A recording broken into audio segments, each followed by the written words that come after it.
Hey guys, tonight I want you to stay very still for a moment.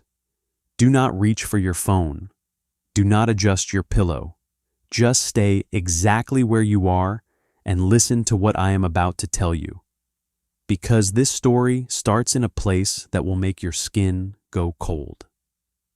It starts in a courtroom. The year is 1887. The city is New York. And a young woman is sitting on a bench in the Essex Market Police courtroom, hands folded in her lap, eyes looking at nothing in particular. She is 23 years old. Her dress is worn and old. Her hair is not pinned the way a respectable woman's hair should be pinned in 1887.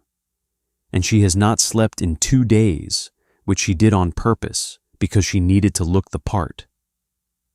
The judge leans forward. He studies her carefully. He looks at the 4 physicians who have already examined her and declared her hopelessly insane. He looks at the police officers who brought her in.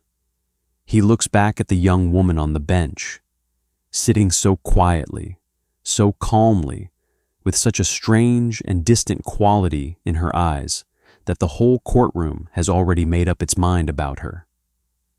Here, the judge says, is a poor girl who has been drugged. A clerk picks up his pen, and in the official record of the city of New York, a few strokes of ink transform a perfectly healthy, perfectly brilliant, perfectly sane young journalist into a lunatic named Nellie Brown, insane, to be transferred immediately to the Women's Lunatic Asylum on Blackwell's Island. She does not protest. She does not break character. She sits there and watches it happen to her because she chose it. She walked into this courtroom knowing exactly what she was doing and exactly where she was going. She practiced her vacant stare in the mirror for days. She stayed up through the night to make her eyes look properly haunted. She rehearsed her disconnected answers and her faraway silences until they felt natural, until they looked real to everyone in the room. She let them call her mad, and in 10 days she was going to burn the entire asylum to the ground, not with fire, with words. Tonight, we are going to follow Nellie Bly into the darkest institution in Gilded Age, New York City. We are going to walk with her through the intake hall at Blackwell's Island, through the cold baths and the rotten food and the locked wards, through the screams she heard at night and the silence she found every morning, through the moment she understood that the most terrifying thing about the asylum was not the cruelty of any single person inside it, but the absolute, ordinary, bureaucratic machinery of a system that could swallow a sane woman whole and never notice. We are going to stay with her until the day she walks out, and then we are going to find out what happened after. But before we can understand what Nellie Bly did in October of 1887, you need to understand who she was before she walked into that boarding house on 2nd Avenue. Because this is not a simple story about a brave girl doing a brave thing. This is a story about a woman who grew up learning that the world had very specific plans for women like her, and who decided, with every ounce of the anger and the intelligence she possessed, that she was not going to follow them. Her real name was Elizabeth Jane Cochran. She was born on May 5th, 1864, in a small town called Cochran's Mills in western Pennsylvania, named after her own father, a man named Michael Cochran, a mill owner, postmaster, and associate justice of the peace who had built himself into a person of real local standing. The household was enormous. Michael Cochran had been married twice. His first wife, Catherine Murphy, had given him 10 children. His second wife, a woman named Mary Jane Kennedy, who was Elizabeth's mother, gave him 5 more, including Elizabeth, who was his 13th child altogether. The house was crowded and lively, and by the time Elizabeth was old enough to remember it clearly, The older children from the first marriage had mostly moved on.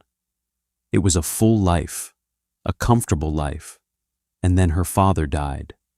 He died in 1870 when Elizabeth was 6 years old, though his tombstone lists 1871, one of those quiet discrepancies that accumulate in the gaps between official documents and the stones families carve in grief. Either way, he died without a will.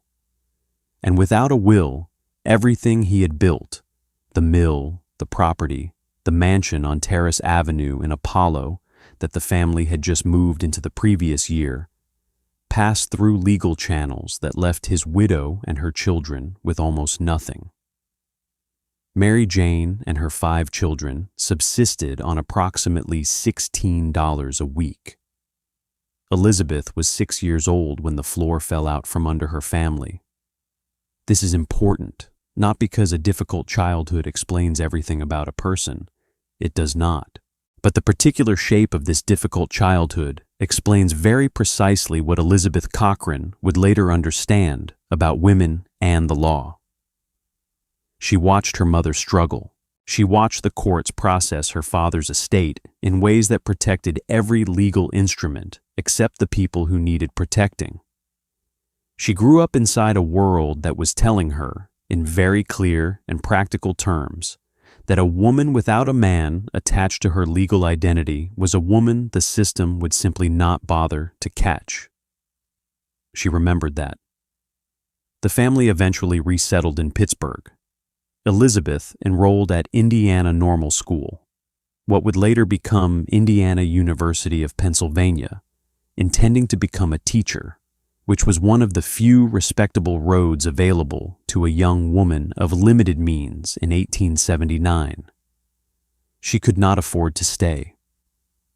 The money ran out after 1 semester. She came back to Pittsburgh and looked at the options in front of her and found them suffocating. The story of how she became Nellie Bly begins with a newspaper column she was not supposed to answer. In early 1885, the Pittsburgh Dispatch published a column titled, "What Girls Are Good For," arguing that women existed principally to bear children and keep house. Not in factories, not in offices, not in courtrooms or newsrooms or any of the spaces that were increasingly, in 1885, being cautiously and resentfully cracked open to them. The column was patronizing and smug and confident in the way that things are confident when they have never been seriously challenged. Elizabeth Cochran read it and wrote a furious, well-argued letter to the editor, signing it "Lonely Orphan Girl." The editor, a man named George Madden, was so struck by the letter's fire and clarity that he ran an advertisement asking the anonymous writer to identify herself. She came to his office. He offered her a job. She needed a pen name. She chose Nellie Bly, after the title character of a popular Stephen Foster song. Her editor wrote Nellie by mistake, and the error stuck. Under that name, in the years that followed, she wrote about women in factories, women in divorce courts, women in the slums of Pittsburgh. She pushed into stories no one wanted her to cover. She was reassigned to lighter topics. She pushed again. In early 1887, she was 23 years old. She was broke, and she had been in New York City for 4 months trying to find work at a major newspaper without success. She knocked on doors. She wrote query letters. She pitched stories. The big New York papers were not interested. And then, penniless and running out of time, she talked her way into the offices of the New York World. The World was Joseph Pulitzer's paper, and it was not a quiet publication. It was brash and ambitious, and had been deliberately building its circulation by printing stories that other papers considered too aggressive, too raw, or too interested in the lives of people who did not normally make the front page. The managing editor was Colonel John A. Cockerill. And when Elizabeth Cochran walked into his office and proposed a story, he did not send her away. He gave her an assignment. Blackwell's Island sat in the East River between Manhattan and Queens, a long, narrow strip of land that served, in 1887, as New York City's institutional dumping ground. The penitentiary was there. The almshouse was there. The smallpox hospital was there. And at the northern end stood the Women's Lunatic Asylum, which held approximately 1,600 to 1,700 women, staffed by approximately 16 physicians, 16 doctors, 1,600 patients. The mathematics of that ratio did not produce a treatment environment. It produced a containment environment, and the rumors surrounding it were worse than the numbers. Cold baths are described as punitive rather than therapeutic. Food that was inadequate in both quantity and quality. Attendants who used physical force. Women committed not because they were clinically ill, but because they were poor, or foreign-born, or without family members willing or able to intervene on their behalf. Women who simply did not speak English, processed through an intake system conducted entirely in a language they could not understand, were diagnosed as insane because they could not answer questions they could not parse. Cockerell's proposal was direct. Go undercover, get yourself committed, stay as long as necessary, come back and write it all down. The world would arrange her release. Elizabeth Cochran said yes. I want you to understand what she was agreeing to. She was agreeing to fake insanity convincingly enough to fool multiple physicians, a police court judge, and the intake staff of a public institution. She was agreeing to be committed to an asylum with no guaranteed timeline for release. She was agreeing to live among women who were genuinely suffering, in conditions she had been told were genuinely terrible, with no one inside that building knowing who she was or why she was there. She was 23 years old, no medical support, no legal protection, no plan B. What she had was a journalist-trained memory, a newspaper that knew where she was going, and the absolute conviction that what she was about to see needed to be seen by people outside those walls. She started preparing. She went home to her boarding room, stood in front of the mirror, and practiced looking mad. Not dramatically, raving mad. That was not what she needed. She needed the specific presentation that an 1887 medical authority would recognize. Disconnected, remote, unable to follow the thread of normal social interaction. Responses that were coherent enough to be understood and strange enough to alarm. She stayed up through successive nights to produce real exhaustion in her face and eyes.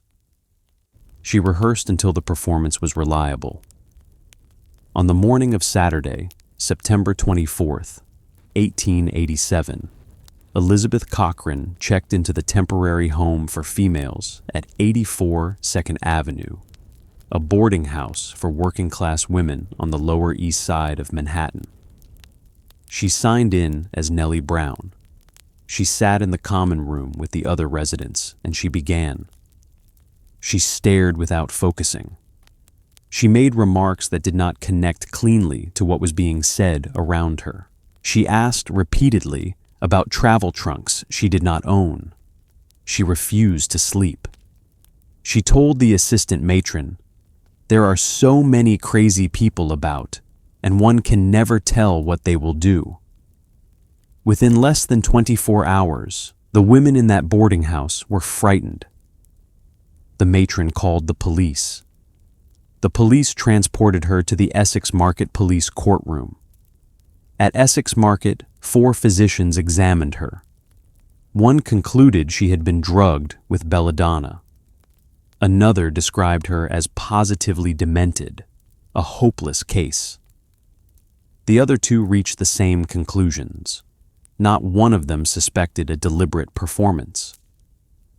Judge Duffy, relying on their testimony and his own observation of a quiet, disconnected young woman sitting with her hands in her lap, declared that she was a poor girl who had been drugged and ordered her transferred to Bellevue Hospital for further evaluation. The New York newspapers had already picked up the story. They called her the mysterious waif. They called her the pretty lunatic, a young woman who had appeared without history, without family, without anyone who could account for her.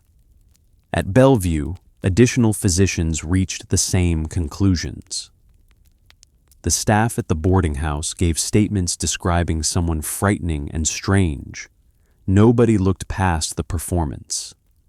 On September 25, 1887, she was transferred to the Women's Lunatic Asylum on Blackwell's Island.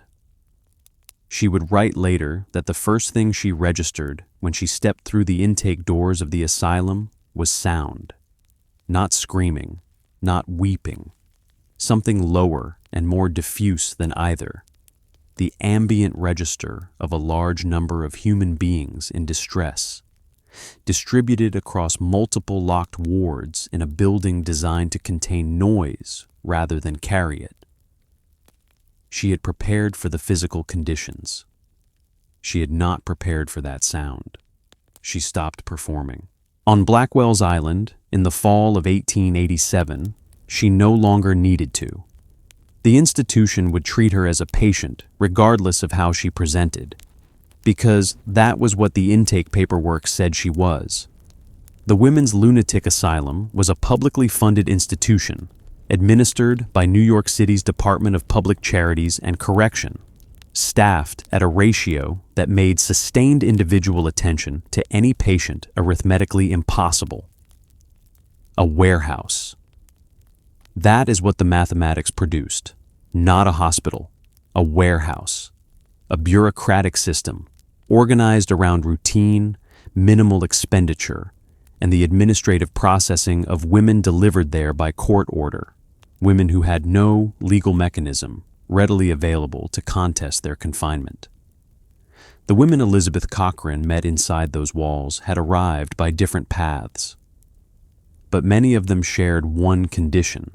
They had no one positioned to advocate for their release. Some were immigrants who spoke no English, unable to communicate the circumstances of their lives in the terms the institution's intake process required. Some had been committed through the same procedural machinery that had processed Nellie Brown: a brief examination, a judgment from a physician under pressure, a signature from a judge with no particular reason to question the medical assessment in front of him. She had two advantages that none of them had: a newspaper that knew where she was, and a plan for getting out. That asymmetry is the foundation of everything that follows in this story. The publication, the public response, the investigation, and the reform debate that her account would generate. And it is also the source of the most important question her account raises, one she understood clearly and built into the structure of her reporting from the very beginning. The women who surrounded her on that ward were not props in a journalist's investigation. They were the story. She was there because of them, and most of them would still be there after she left. That is where we are going next, into the asylum itself, into the cold baths and the rotten food, into the locked wards and the long silences, into the faces of the women who had no notebook, no newspaper, and no one coming to collect them. But before we go, I want to plant one question in your mind, a question Nellie Bly herself would have wanted you to carry. She went in knowing she was sane. She went in knowing the world would come to get her eventually. She went in with the full weight of a major newspaper behind her and a plan that guaranteed a way out. What about the women who had none of that? We are going to meet some of those women. Stay with me. We are only just beginning. The ferry crossing from Manhattan to Blackwell's Island takes only a few minutes, In the fall of 1887, that crossing was brief enough that on a clear morning you could still see the Manhattan skyline behind you as the wooden dock on the western shore came into view. You could still hear the city, the carts, the vendors, the noise of a place that was always busy with the business of being alive. And then you stepped off the ferry, and the sound changed. Not silence, exactly. The asylum was not a silent place. There were women inside whose distress expressed itself in sounds you could not anticipate until you heard them. Cries that went nowhere. Conversations directed at no one. The specific quality of human suffering that has been enclosed so long, it has stopped expecting anyone to respond. But what disappeared when Nellie Bly stepped onto that dock was the sound of the ordinary world, the sound of commerce and argument and hurry, the sound of a city that had somewhere to be. On Blackwell's island, the only direction was inward. The island itself, which today is called Roosevelt Island, a quiet residential strip between Manhattan and Queens, was, in 1887, New York City's most concentrated collection of institutions for the people the city had decided it could not manage elsewhere. The penitentiary was there. The workhouse was there. The almshouse was there. And at the northern end of the island stood the Women's Lunatic Asylum, a collection of gray stone buildings that had been receiving the city's mentally ill women since it opened on June 10th, 1839. When 116 men and 81 women were transferred there from Bellevue on its very first day. It was not a new building. It was not a well-funded building. It held somewhere between 1,600 and 1,700 women, and it employed approximately 16 doctors to care for all of them. 16 doctors for 1,600 patients. If every doctor worked every day, 7 days a week without a single hour off, each one would still be responsible for 100 women. And no doctor was doing that. The ward attendants, the ones who were actually in the rooms with patients, hour after hour, day after day, were not medical professionals. Many of them were not trained for anything in particular. They were low-paid workers in one of the least desirable institutions in one of the most demanding cities in the world. This is the building Nellie Bly was about to enter, not as a journalist, not as a professional with resources behind her and a story to write. As Nellie Brown, the poor, confused young woman who had been declared a hopeless case by 4 doctors and a judge, who had no family anyone could locate, and who the system had decided belonged here. She walked in through the intake doors. The first thing they did was take her clothes. Every new patient was stripped of what she came in wearing. Her personal belongings were replaced with institutional ones. The administrative logic behind this was the same logic that governed the rest of the intake. The particularity of who a woman had been before the ferry dock became progressively less relevant with every step she took deeper into the building. After the intake came the bath. In 10 days in a madhouse, Bly described the bathing process with deliberate, careful precision. She did not want to be accused of exaggeration, so she was exact. The women were marched in a group to a cold, wet bathroom by an attendant she identified as Miss Gruppe. They were ordered to undress. When Bly protested, she was told that force would be used and that it would not be gentle. A patient, one of the most disturbed women on the ward, was standing beside a filled bathtub, holding a large discolored rag, chattering to herself. That woman was the one assigned to do the scrubbing. The water was ice cold. Bly wrote that she jumped in with more energy than grace. The patient scrubbed her from head to foot with soft soap, including her face and her hair, which she had specifically begged them to leave alone.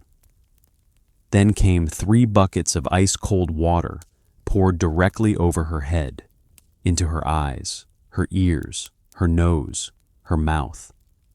She wrote that she experienced, in that moment, some of the sensations of a drowning person. She came out of the tub, gasping, shivering, dripping wet. What she was given afterward was not a warm towel. It was a short canton flannel slip, thin, rough, stamped across the back in large black letters. Lunatic Asylum, B.I. H6. The letters stood for Blackwell's Island, Hall 6. She was no longer Nellie Brown, the mysterious young woman from the courtroom. She was a patient in Hall 6. The institution had done, in one bath, what all the doctors and judges had been working toward. It had made her disappear into a category. It was October. The building was not heated the way a home is heated. Whatever coal the city's budget stretched to provide, and it did not stretch far, could not warm those stone corridors. Bly sat that first night with her arms wrapped around herself, shaking not from any medical condition, but simply from being cold in a thin garment in an unheated room on a river island in autumn. Here's the thing about that shaking. A doctor walking through the ward and observing a patient curled in on herself, trembling, unable to settle, would record that as a symptom. The physical appearance of cold was indistinguishable in a brief ward observation from the physical appearance of psychiatric disturbance. And that overlap was not incidental. It was the operating condition of the institution. The asylum did not observe symptoms in context. It interpreted observable behavior, and the interpretive framework was built to confirm the initial diagnosis in every direction. A patient who wept was distressed. A patient who did not weep was silently withdrawn.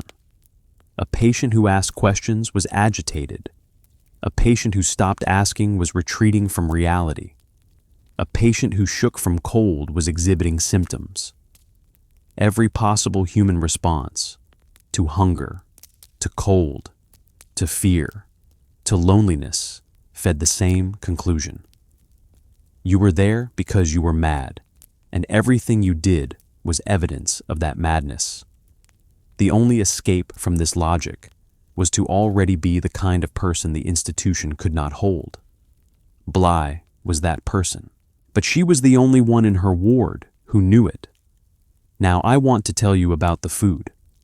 Not because the food is the worst thing about Blackwell's Island, but because it is the most immediate, most concrete illustration of what daily life inside that building actually meant for the women who were never going to leave.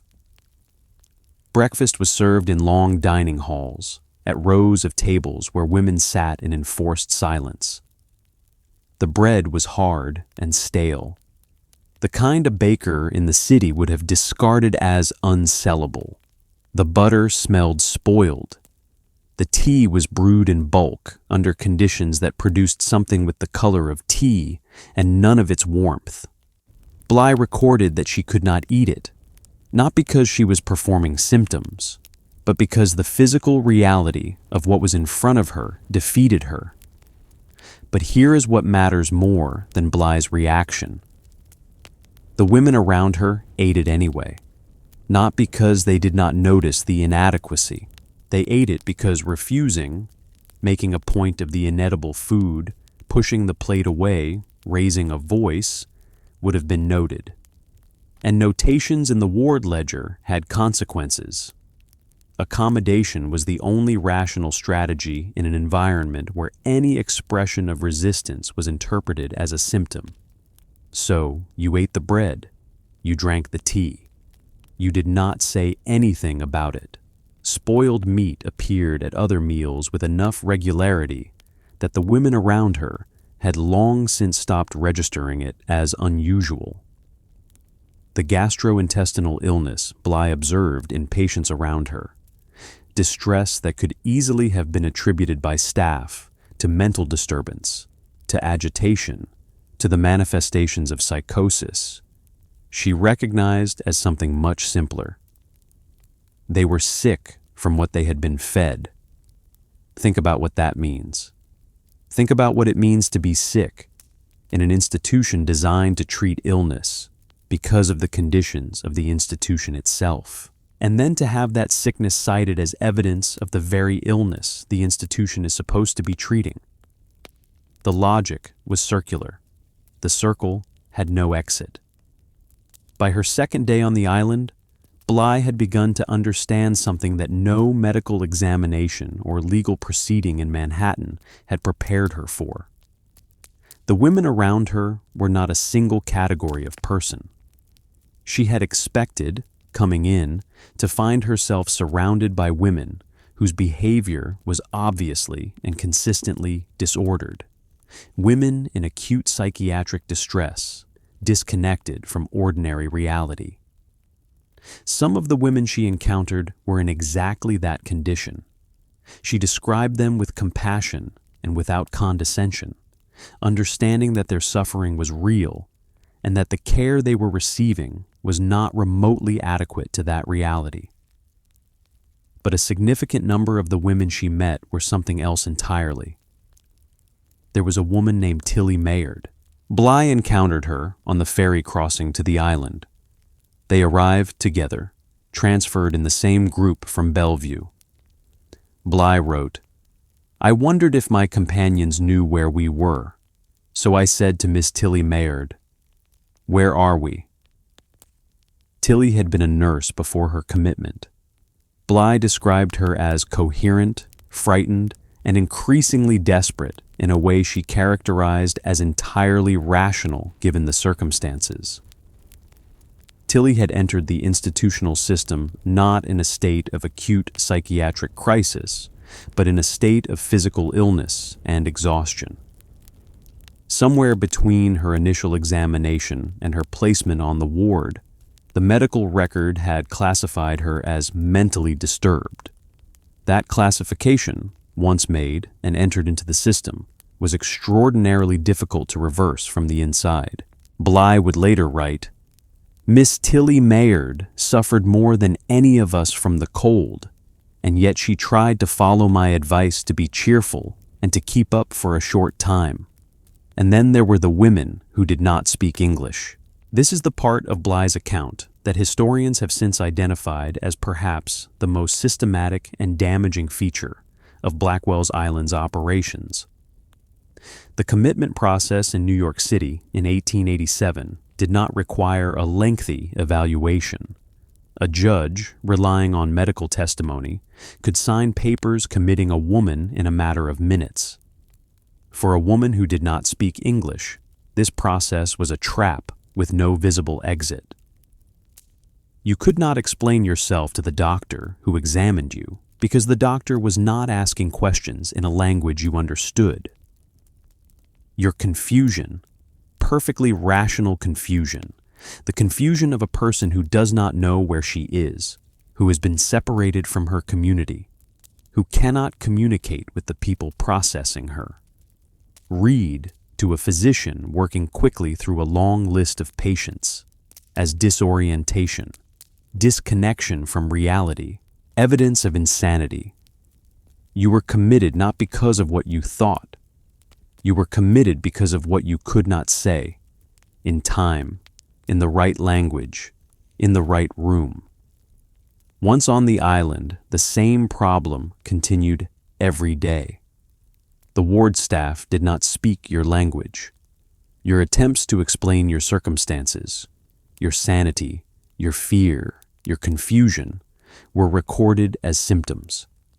And in the ward ledger next to your name, the notation accumulated. Bly wrote about these women with controlled precision. She was not diagnosing anyone. She was a journalist, not a physician. but she could see the difference between a woman in genuine psychiatric crisis and a woman who was terrified, cold, hungry, and unable to explain herself in English. The institution could not, or rather, and this is the sharper point, the institution was not organized in a way that required it to. By her third day, something began to happen that Bly had not fully anticipated. She started to wonder whether the performance was still necessary, not because she had forgotten who she was or why she was there. She had not broken, and she would not break. But because the environment was pressing on her in ways that had nothing to do with acting. The cold was real. The food was genuinely inedible. The sounds at night, women in distress in adjacent wards, sounds she described not as frightening, but as the sounds of people who were frightened, drifting through the building's walls in the dark, were not background noise she could train herself to ignore. And the long hours in the day room were not simulated boredom. They were actual boredom, of a kind she later described as one of the most corrosive experiences of her 10 days. Not dramatic, not spectacular, just the slow, grinding, structureless emptiness of days organized entirely around control and containment rather than any human need. No books, no writing materials, no movement without permission, conversation permitted only in controlled registers below a certain volume about approved subjects, hours in a hard chair, watching the wall, forbidden from doing the things that ordinary life consists of. She sat in the day room, she watched, and she memorized everything. She had no notebook, she had no pencil. Every name, every face, every incident, every piece of testimony she would later publish. The specific details that would make her account compelling enough to force a grand jury investigation existed only in her memory, organized and held there by a discipline of attention she had spent years developing and was now sharpening in those 10 days into something extraordinary. Every cold bath, every spoiled meal, every woman she managed to speak with in the brief windows when conversation was permitted, every name she could get, every story, every circumstance, every indication of how a given woman had arrived on that island and what had happened to her since. She was the only journalist on that island. Her notebook was her mind. Now, here's the question I want you to carry forward, because it changes the texture of everything that comes after. What happens to a woman who behaves well on Blackwell's Island? Not a woman who protests, not a woman who breaks rules, a woman who does exactly what the institution requires, who eats what she is given, sits where she is told, answers questions briefly and without resistance, and makes absolutely no trouble for anyone. The answer, in 1887, was that she stayed, not because anyone had determined she needed to stay, not because of any ongoing medical reevaluation, any regular reassessment of whether the original diagnosis still applied, but because the system had no real mechanism for releasing a patient who was not causing problems and had no outside advocate pressing for her discharge. You were committed until you were released, and the conditions of release had less to do with your mental health than with external intervention. A family member, a legal representative, someone in the free world who knew where you were and had the standing to demand your discharge. Most of the women in those wards had no such person. Some had never had one. And that particular, quiet, structural abandonment is what Nellie Bly saw on Blackwell's Island that she could never have understood from any courtroom, any medical office, any newspaper account. The asylum was not primarily a place of dramatic abuse, though abuse occurred, and she documented it. It was primarily a place of permanent forgetting, a place where women who had become invisible to the outside world arrived and simply remained, not cured, not deteriorating in any obvious way, just held, maintained at the minimum standard of physical survival that the budget, the staff, and the city's collective indifference could sustain, fed badly, kept cold, and completely, absolutely alone in a building full of people. She had been on the island for 3 days. 7 more remained. And the thing she had not yet faced, the thing that would test her in a way that the cold baths and the rotten food had not, was coming. She was going to look a doctor directly in the eye, drop every trace of performance, and say clearly, calmly, without any behavioral marker of disturbance whatsoever, "I am not insane. I should not be here. You need to listen to me." Because that conversation was coming, and the result of it, what happened when a sane woman in a lunatic asylum told the truth about herself as plainly as it could be told, was going to be one of the most quietly devastating things she experienced in 10 days on an island the city had almost entirely stopped thinking about. We will get there.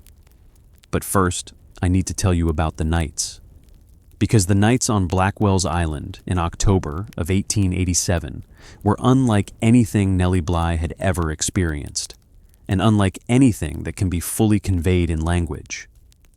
But she tried, and in trying, she left us something that is more honest than any horror story, because it is true. She wrote that the sounds she heard through the walls at night were not the sounds of people who were frightening. They were the sounds of people who were frightened, women in their beds in the dark, making the sounds that human beings make when they are in genuine pain and have no confidence that making those sounds will bring anyone to help them. She listened. She could not sleep. She had stopped performing insomnia before the end of her first week. The insomnia was real now, and somewhere on the other side of the wall, in the dark, the other women were making sounds that no one outside those walls would ever hear, until Nellie Bly made sure they did. There is a particular kind of conversation that Nellie Bly had on Blackwell's Island that she could not have prepared for, no matter how long she stood in front of that mirror. It was the conversation where she told the truth, not the performance, not the vacant stare, not the disconnected answer designed to confirm what the doctors already believed. On her 4th day on the island, she made a deliberate decision. She was going to stop performing entirely. She was going to look the ward physician directly in the eye, and in the careful, grammatically correct English of a woman who had been writing for newspapers for 2 years, she was going to tell him that she was not insane, that she had never been insane, that she was a perfectly ordinary person who had been misidentified by a process that had given her no real opportunity to demonstrate her condition, and that she believed, clearly, calmly, without any trace of agitation, that she should not be in this institution. She did this. She was calm. She was articulate. She was, by every external measure, exactly what a sane person sounds like when they are describing a situation without distortion. The doctor listened. He wrote something in his ledger. He moved on to the next patient. What he wrote was not a correction of her diagnosis. It was not a note questioning whether her original commitment had been appropriate. Within the interpretive framework of Blackwell's Island in 1887, a patient insisting on her own sanity was not presenting evidence of sanity. Rational, coherent, persistent assertion that one did not belong in an asylum was a recognized presentation associated with the kind of grandiosity and disconnection from accepted reality that characterized certain diagnoses. The more clearly and consistently she made her case, the more her case confirmed what the record already said about her. Sanity, spoken out loud in that building, sounded like exactly what the staff expected insanity to sound like. She tried again the next day, same result, and the day after that. Each time, the physician listened, not dismissively, not cruelly, but with the patient attentiveness of someone who had encountered this presentation before and had a practiced response to it. Document it and continue the round. Not hostile, not unkind, just completely bureaucratically unmoved. She began to understand, somewhere around day 5 or 6, what it would actually take for a woman on that ward to be released. It would not be clarity of speech. It would not be consistent, rational behavior over time. It would not be the kind of self-evidently reasonable demeanor that any ordinary person would demonstrate in any ordinary situation. Those things were available to her every single day and were making no measurable difference to her status in that building. What it would take was someone from outside, someone who knew who she really was and had the institutional standing to make that known.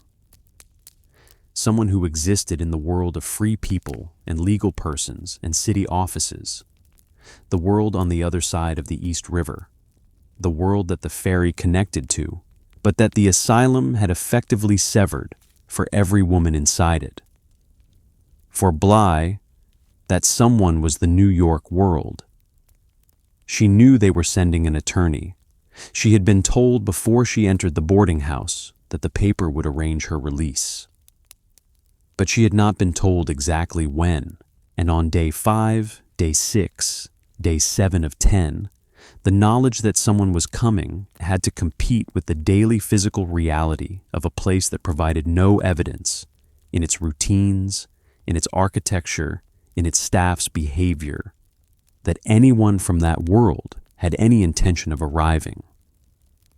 It was on those middle days that she understood, truly understood, what the island meant for the women who had no one coming for them at all.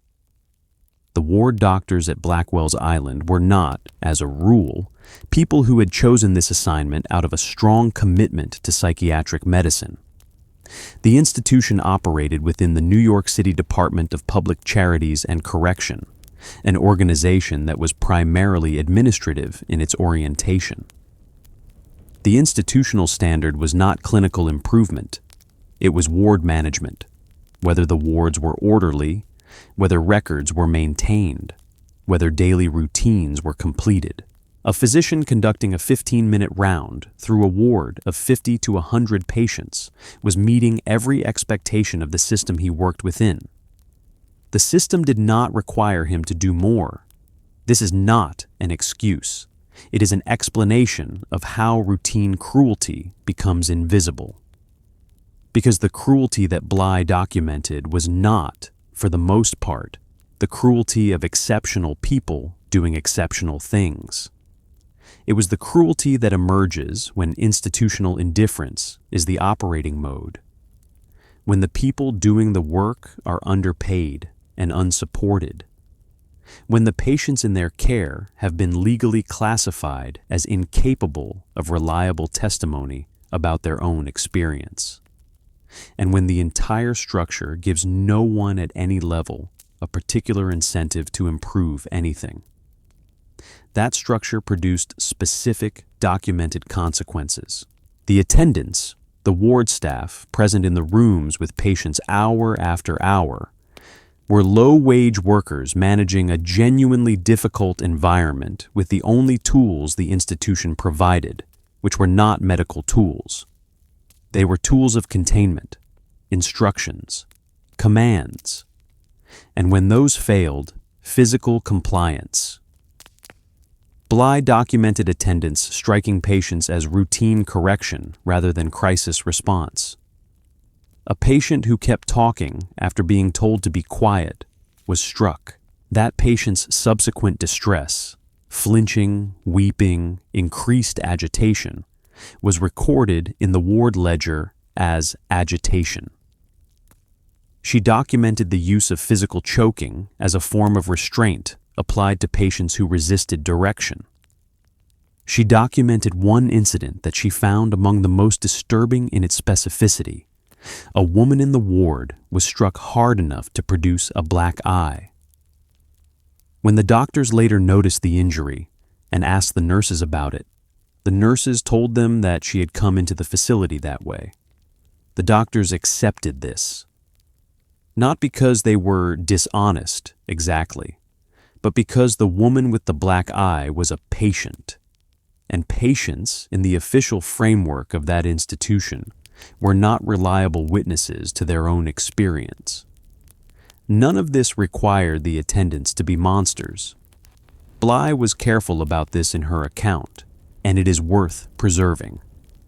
What it required was a system, an institution in which the people being cared for had been legally classified as unreliable, in which the workers were unsupported and underpaid, and in which no one at any level had a structural incentive to change anything.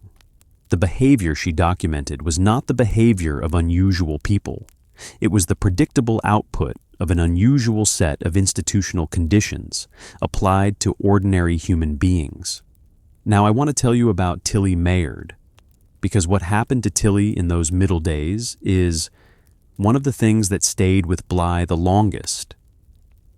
You remember Tilly, the former nurse who had arrived on the same ferry as Bly, the woman Bly had identified on day one as coherent, frightened, and clearly not mentally ill.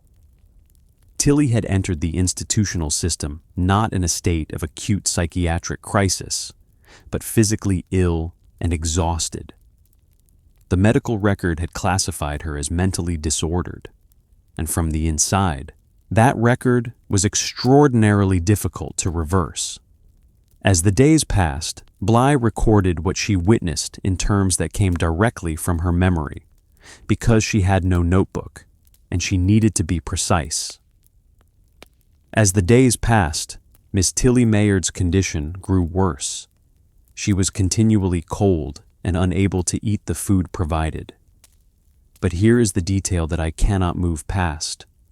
Day after day, she sang in order to try to maintain her memory. Think about what that means.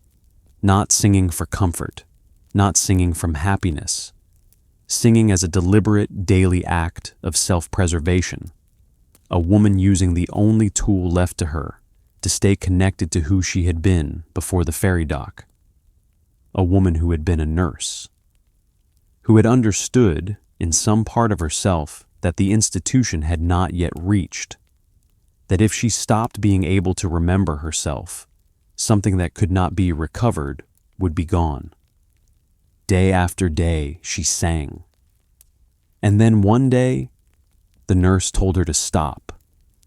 And she stopped because there was no choice but to stop. Bly wrote, "I talked with her daily, and I grieved to find her grow worse so rapidly." The singing was gone, and without it, Tilly Mayard, coherent, frightened, wrongly committed, began to disappear into the only identity the island was prepared to give her. Think about that. The one thing Tilly Mayard had found to anchor herself to her own mind. They made her stop. Bly wrote, "I talked with her daily, and I grieved to find her grow worse so rapidly." And then one day, Tilly developed a fixed belief that Bly was trying to impersonate her, that the people who came to see Nellie Brown were actually Tilly's own friends, misdirected by Bly's deception. The delusion was specific and persistent, and Bly, understanding that her presence was making it worse, kept her distance. She could not help. She had no authority. She had no professional standing.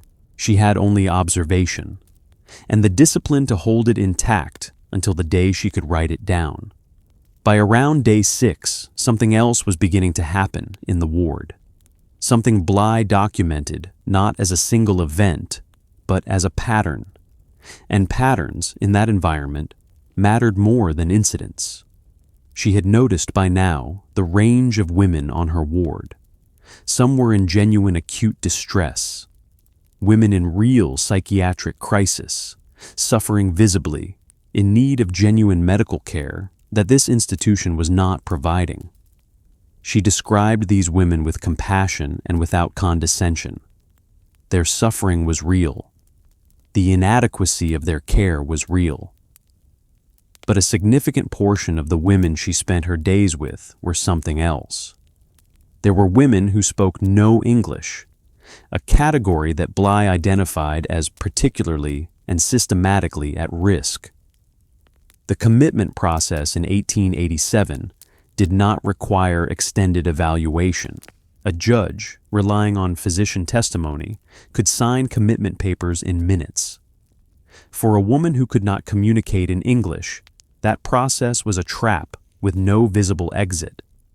Her confusion, the perfectly rational confusion of a person who does not know where she is, separated from her community, unable to make herself understood, read to a physician working quickly through a long patient list as disorientation, disconnection from reality, evidence of insanity. The papers were signed. On the ward, the problem continued every day. Staff did not speak these women's languages. Their attempts to explain themselves, their fear, their circumstances, their sanity, were recorded as symptoms. The ward ledger accumulated notations describing behavior that was, in many cases, a rational response to incomprehension and confinement rather than evidence of psychiatric illness. The institution was not organized to require that distinction to be made. Around day 7, something shifted in Bly's interior experience of the island that she later tried to describe and acknowledged she could not fully capture. She had not broken. Let me be clear about that. She knew exactly who she was, and she was never in genuine danger of forgetting it. But she began to understand, from the inside, what it felt like to be surrounded by an environment that contradicted your knowledge of yourself every hour of every day. The environment did not insist on its account of you through any single dramatic act. It insisted through routine, through every locked door, through every instruction that required your permission to move from one room to the next. Through the ward ledger, renewed daily, that said, "You are a patient here. You are here because you are ill, and the fact that you disagree with this is part of the illness." She described this, the institutional insistence of a place that cannot be contradicted, as one of the things that stayed with her longest after she left. Not the cold bath, which was acute and specific. Not the food, which was a concrete daily indignity, but the steady, impersonal weight of a building full of official opinion about who you were. An opinion with the legal force of the state of New York behind it, renewed with every interaction and every locked door and every hour of enforced routine. That was what she most wanted the readers of the New York World to understand. The asylum did not need to be dramatic to be terrible. It only needed to be persistent. On day 8, sitting in that day room, Bly allowed herself to hold the question she had been managing for a week. What if they do not come on day 10? What if the world's attorney had been delayed, or had encountered an administrative obstacle that could not be resolved quickly? What if the commitment papers were harder to reverse than anticipated? What if day 10 became day 11, and 12, and 20? She did not allow this to become panic. She had watched for 8 days what panic cost in that environment. But she sat with the question deliberately, because she needed to understand it, Not intellectually, but in the specific physical way you understand something when there is a locked door between you and the outside world. And the person with the key is not in this room, and the next scheduled visit is not until morning. She needed to understand what it felt like to be truly, openly, permanently uncertain. Because that was what every other woman on her ward felt every single day. Not the manageable uncertainty of a journalist on an assignment with a known endpoint.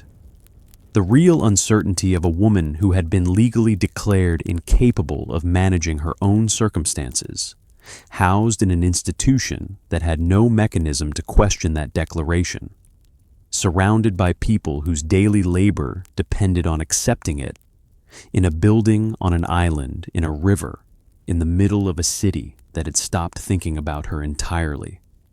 That was the feeling Nellie Bly needed. On day 8, she had it completely, and she was going to use every word of it. But before we get to the moment of her release, before we cross back on that ferry, I need you to carry something forward. Because this chapter would be incomplete without it. By day 8, Nellie Bly had been on that island for just over a week. She was cold. She was hungry. She was sleeping badly.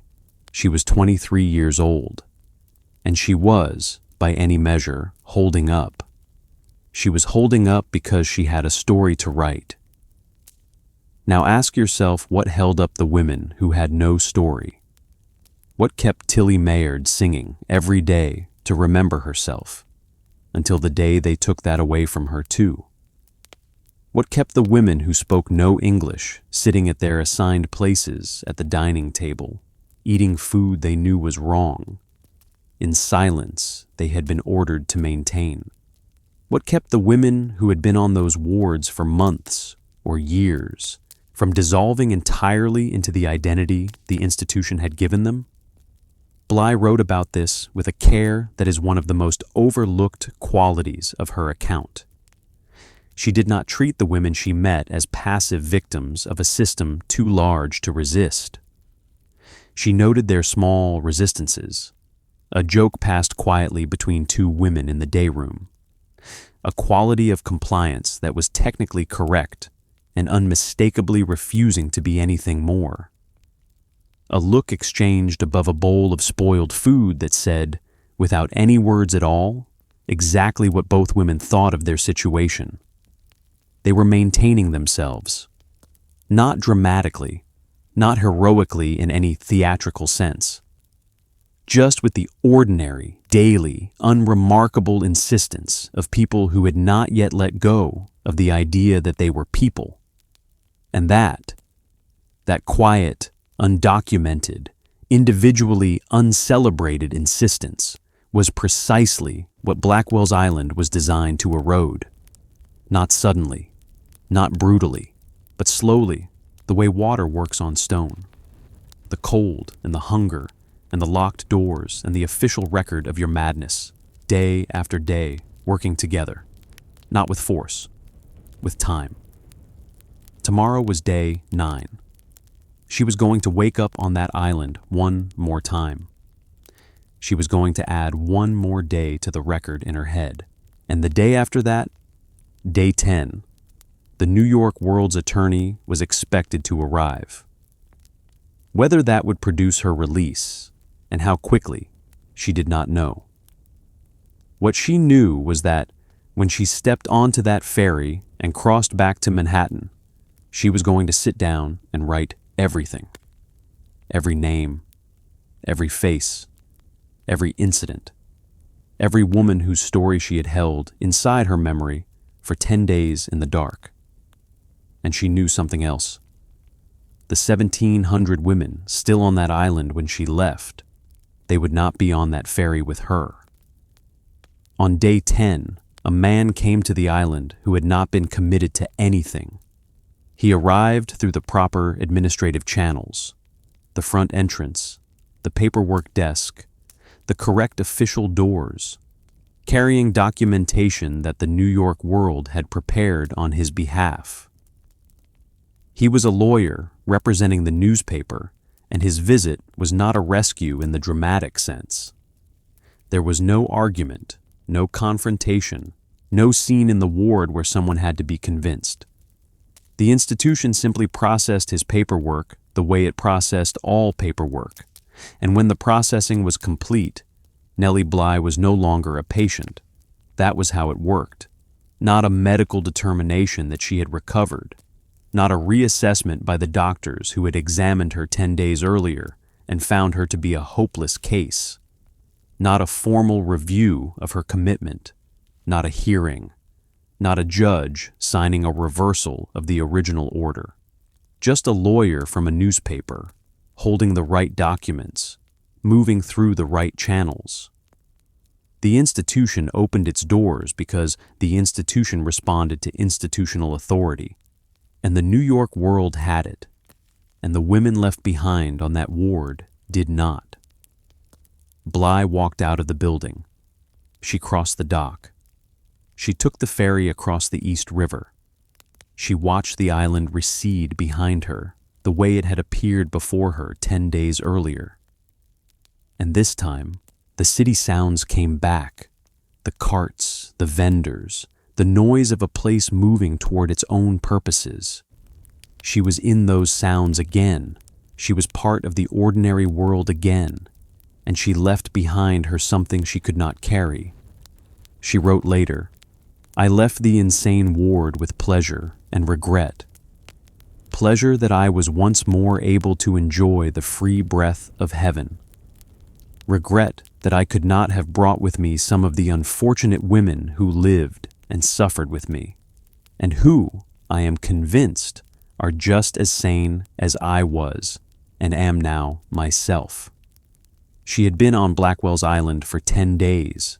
She had a story to write. Think about what that writing session actually required. She had been on the island without a notebook, without a pencil, without any physical record of anything she had observed. Everything she was about to give to the New York world, every name, every incident, every conversation, every description of every room and meal and face and routine, existed only in her memory. She had organized and maintained that memory under conditions specifically designed to be disorienting. Physical discomfort, enforced routine, inadequate sleep, and the daily, relentless institutional insistence that she was not a person whose observations had any value. She had protected that record anyway. The writing she produced was not the writing of someone still processing what had happened to them. It was the writing of a reporter who had been gathering evidence for 10 days and was now delivering it. Specific, sequential, grounded in detail of the kind that cannot be fabricated without visible seams. The name of the attendant who supervised the cold bath. The consistency of the food at particular meals. The names she had gathered in the brief windows when conversation was permitted. The particular quality of silence in the day room at certain hours. The New York World published the first installment of her account on Sunday, October 9th, 1887, under the headline, "Behind Asylum Bars." The second installment followed on October 16th, 1887, under the headline, "Inside the Madhouse." On those mornings, something happened to New York City's reading public that the editors of the World had anticipated, and the institution on Blackwell's Island had not. People read it, and they believed it. This requires a moment of explanation, because it was not guaranteed. Joseph Pulitzer had owned the World since 1883, and had built its readership by printing stories other papers avoided, in a style that prioritized impact over restraint. A first-person account of asylum confinement by a young female reporter was exactly the kind of story that the paper's critics and the asylum's administrators would have expected to dismiss as commercially motivated sensationalism. The asylum's officials attempted exactly that dismissal in the days after publication. It did not hold. It did not hold because of the specificity. When you read Bly's account in the original 1887 text, what is striking is not that it is dramatic. It is that it is precise in ways that are very difficult to dismiss. She was not telling you the asylum was generally terrible. She was naming the attendant who supervised the cold bath. She was recording the exact words exchanged between staff and patients in situations she witnessed directly. She was giving you the account of a reporter, not the account of a victim. And in 1887, the public could feel the difference. The administrators chose general denial over specific rebuttal. The suggestion that things had been exaggerated, that a young woman in a disturbed state of mind might have misperceived what she experienced. This was a strategic choice, and not a stupid one. It was the same strategy that institutions had used successfully against previous attempts to document their conditions. You do not argue with specific facts. You argue with the reliability of the source. The problem in October 1887 was that this strategy was harder to sustain than it had been in previous cases, because this source was a reporter for the most widely read newspaper in New York City, and her managing editor was not going to let the story die. Competing newspapers framed it differently, not as fabrication, but as performance. The suggestion that the whole investigation was a theatrical exercise designed to move copies of the world on Sunday mornings. This was a more sophisticated dismissal because it did not require disputing any specific fact. It only required suggesting the enterprise was commercial rather than journalistic.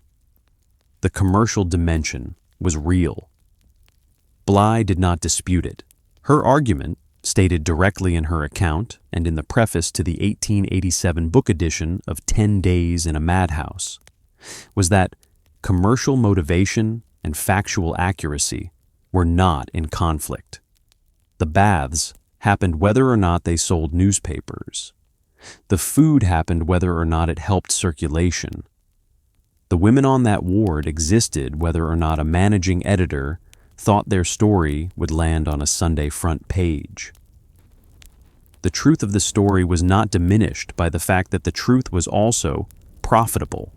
That is a more sophisticated argument about journalism than most people were making in 1887, and it is one that still gets made today.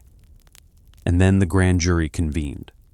A New York City grand jury was impaneled to investigate conditions at the Women's Lunatic Asylum on Blackwell's Island. This was not a certainty when the articles were published. Grand juries were convened at the discretion of officials who had their own relationships with the institutions being scrutinized. The asylum operated under the New York City Department of Public Charities and Correction, a municipal bureaucracy with budget interests, patronage networks, and the ordinary institutional resistance of any organization that is told, publicly and in detail, that it has been doing things wrong. The fact that a grand jury convened at all is itself a measure of how much pressure the world's coverage had generated. The grand jury visited Blackwell's Island. They brought their own investigators. They examined conditions. They interviewed staff. But here is something the history books tend to quietly leave out. By the time the grand jury arrived, someone had made a phone call. The asylum staff had been tipped off. Fresh food and clean water had been brought in. The patients who had spoken to Bly during her confinement, the women who had given her the most damaging testimonies, had been released or transferred before the investigators set foot on the island. The institution had tried to clean itself up. It did not work, because the grand jury had Bly's testimony, and her testimony was specific enough that what they found, even a cleaned-up version of Blackwell's Island, was consistent with what she had written. The food was inadequate. The treatment of patients fell short of acceptable standards. The conditions of confinement were not appropriate for the care of the women housed there. An official legal body, with no structural incentive to confirm a newspaper's reporting, had confirmed it. Now here is the financial outcome, and it requires precision because this is one of the most cited facts in this story, and it has been blurred in the retelling. In the preface to the book edition of 10 Days in a Madhouse, Bly wrote that the city had increased its appropriation for the care of the insane by approximately $1 million as a direct result of her investigation. The actual documented outcome was this: the budget of the Department of Public Charities and Corrections was increased from $1.5 million to $2.34 million, an increase of approximately $840,000. Of that, $50,000 was specifically designated for Blackwell's Island. The grand jury allocated an additional $850,000 toward improving the quality of care and revising the standards for examining and committing patients. The figure, $1 million, that Bly used in her preface was not fabricated. It was rounded. The exact amount sits between $840,000 and $850,000 depending on which line of the budget you're reading. An honest telling of this story holds both. What is not disputed is that money moved. The commitment standards were revised. That the revision required, for the first time, that only those with actual diagnosable conditions be committed, and that 7 years later, in 1894, the Women's Lunatic Asylum on Blackwell's Island was taken out of psychiatric use, its patients transferred to Ward's Island, its building handed over to Metropolitan Hospital. 7 years. From the day Nellie Bly stepped off that ferry to the day those wards finally fell silent, 7 years. But here is where I need to ask you to do something that most versions of this story don't ask. Don't stop at the grand jury, because stopping at the grand jury is where the story becomes a triumph narrative. And the triumph narrative is not the whole truth. The grand jury convened. The grand jury found problems. The city increased its budget, and the women were still there. Tilly Mayard was still there. The women who spoke no English were still there. The women who had been committed years earlier and had no family member with legal standing to request their discharge were still there. Some patients were discharged or moved to better facilities in the months that followed. The grand jury's visit had resulted in the release and transfer of some of the most vulnerable women, the very ones the institution had scrambled to move before the investigators arrived. But the island did not empty.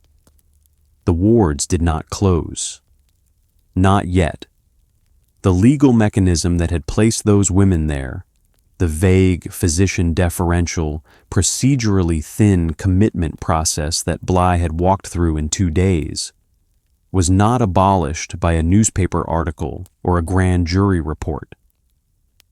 The commitment standards were revised, yes, but the underlying assumptions were embedded deeper than any single legislative cycle could reach. The assumption that physician judgment at intake was reliable, that patient testimony about their own condition was not, that the procedural protections available to a woman entering that system were a matter of institutional discretion rather than legal right. Changing a budget allocation did not change those assumptions. Changing those assumptions required more than one story in one newspaper in one October. Bly knew this. She had sat in the day room on that island for 10 days, listening to women tell her things that no one with authority to act on what they said was ever going to hear. She had written it down in the only place it was safe, inside her own head, and she had carried it back across the East River, and she had given it to the New York World. And the New York World had given it to New York City. And New York City had done something, and not enough. She was 23 years old. She had just changed the conversation about how a city treats its most forgotten people. And she knew, because she was not naive about newspapers, or about institutions, or about the gap between what a grand jury recommends and what an institution actually does, that the conversation was not the same thing as the change. She had opened a door.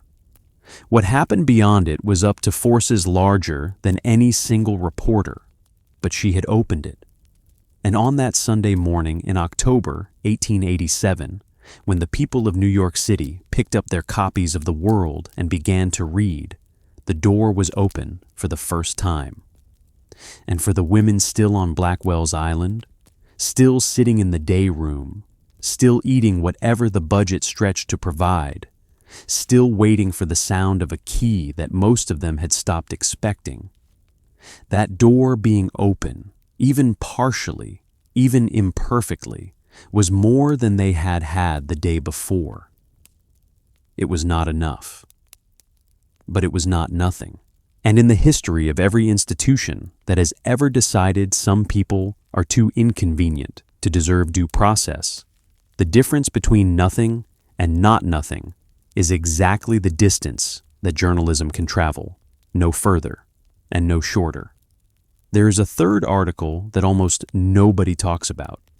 Most people who know this story know Behind Asylum Bars, published October 9th, 1887. Some know Inside the Madhouse, published October 16th. But there is a third piece, published in the New York World shortly after the second, and its title tells you everything about what happened once the city's medical establishment found its footing. It was titled, Untruths in Every Line.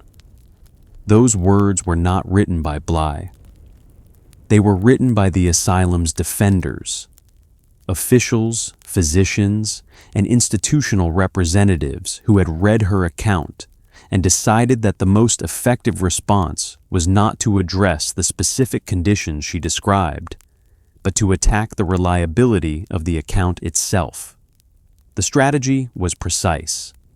If you could establish that there were untruths, any untruths, even minor ones, even disputed details that could be framed as inaccuracy, you could give readers who were uncomfortable with the implications of her reporting a reason to set that discomfort aside. The World published its own response article directly addressing the accusations. The exchange ran across the paper's pages in the weeks following October 16th. Accusation, defense, counter-defense. And that exchange, in its existence, in its shape, in what each side chose to argue, reveals something about how institutional power protects itself that goes well beyond this one story. When evidence of wrongdoing is specific, you attack the reliability of the person who gathered it, when the person who gathered it is a young woman who was, by the terms of her own story, legally declared insane. You have a set of tools available that you would not have against a different kind of witness. The unreliable narrator was a gift the institution had not expected to need when she walked through their intake doors. Now that she had walked back out and written about it, they intended to use it. The problem, once again, was the specificity. The medical profession's response in the weeks and months following publication was not uniform. Some doctors used Bly's account as an opportunity to argue for more funding and better professional standards in institutional psychiatric care. These were the voices the reform narrative latched on to, the reasonable professionals who saw her reporting as a legitimate critique and a call to do better. But a significant faction took a different position. Their argument was not that the conditions she described were acceptable. Their argument was that a layperson, a young, female, newspaper reporter with no medical training, was not in a position to make clinical judgments about the women she observed on that ward. Who was Nellie Bly to decide that Tilly Mayard was sane? Who was she to determine that the foreign-born women she encountered were mentally well, but merely linguistically isolated? She was not a physician. She had no diagnostic standing. Her impressions, however vivid, were the impressions of an untrained observer in an emotionally heightened situation. This was not a stupid argument. It had surface plausibility, and it served a very useful function for the people making it. It allowed the medical profession to accept the fact of reform pressure while redirecting the terms of that reform away from patient experience and toward professional authority. The issue, reframed this way, was not that patients had been mistreated. The issue was that a newspaper had substituted journalistic judgment for medical judgment. That was the category error. That was the thing that needed to be corrected. What the medical establishment could not acknowledge, what the logic of their own position prevented them from acknowledging, was that the clinical authority they were defending was exactly what Bly had gone to Blackwell's Island to scrutinize. Let's talk about what actually changed. The reforms that followed Bly's investigation and the subsequent grand jury report fell into two categories, and it matters enormously which one you are talking about. The first category is what we might call visible improvements. Things that were directly observable, that officials could point to as evidence that the system had responded. Some of the most egregious physical conditions at the island were addressed. There are accounts in the period following 1887 of improved food quality, reduced use of certain physical restraints, and changes to how intake was conducted. The budget increase, real, even if its exact size remains a matter of dispute between Bly's stated figure and the archival record, did put more money into the care of the institutionalized poor than had been available before. The commitment standards were revised to require, for the first time, that only those with actual diagnosable conditions be committed. These were real changes.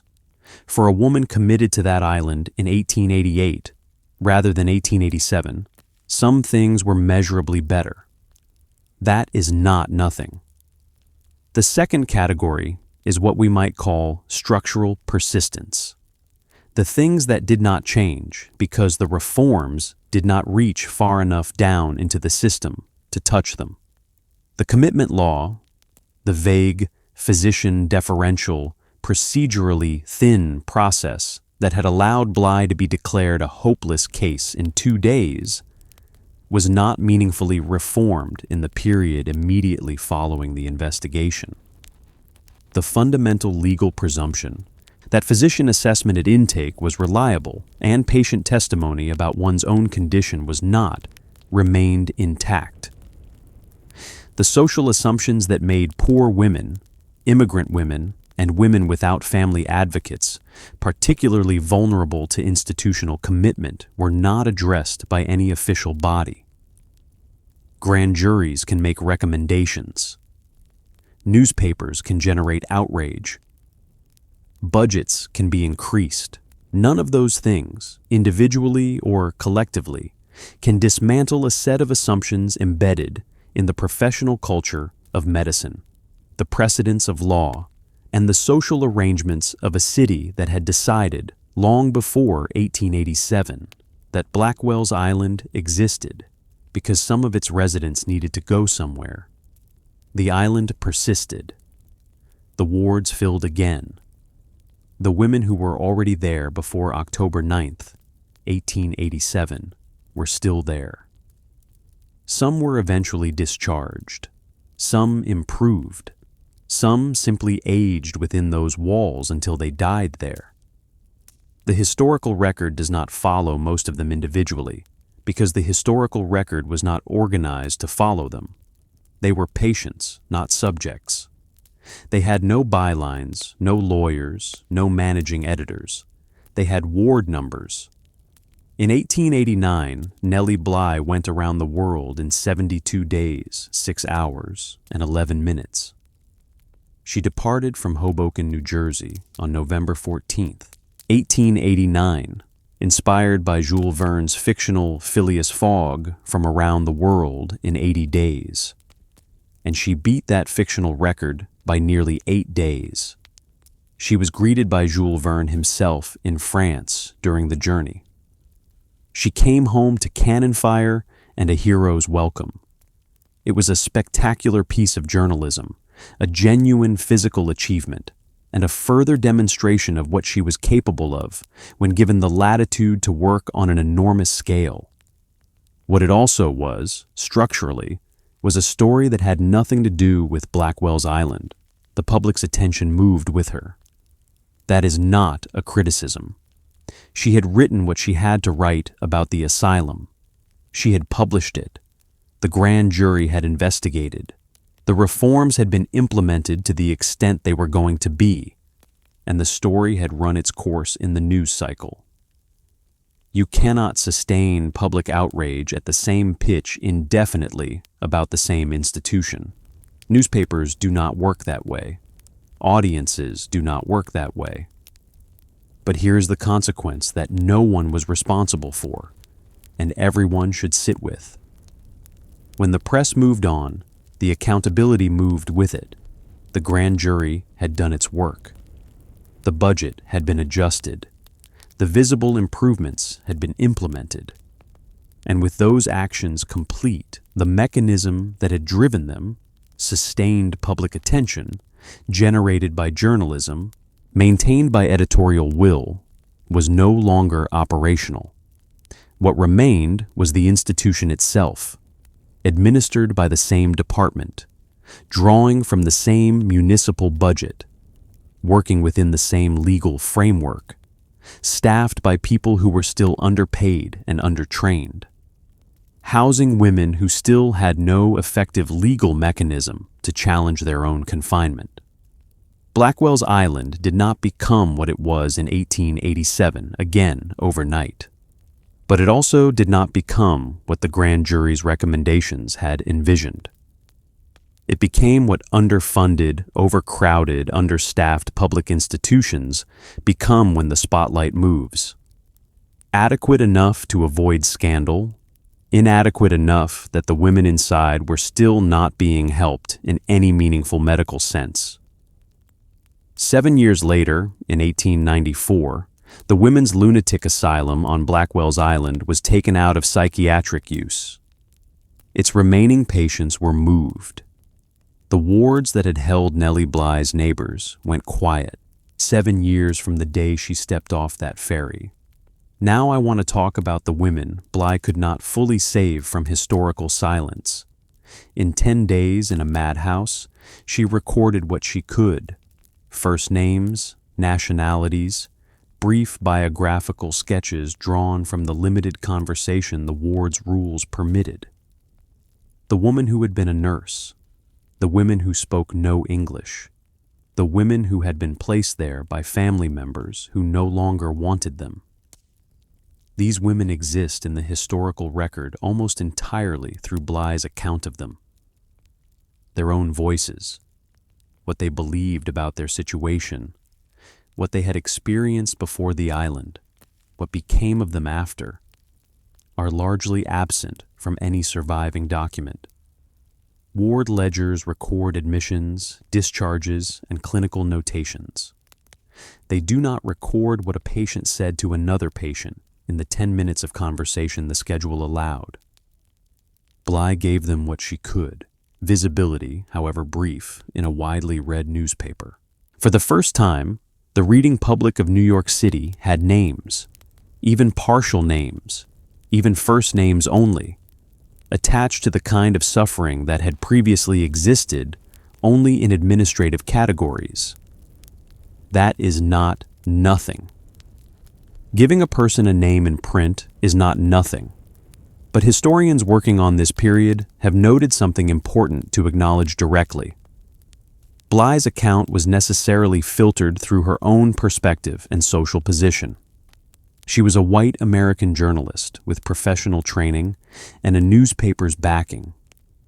The women she observed were often immigrants, often non-English speakers, often from social positions that afforded them far less protection than she had.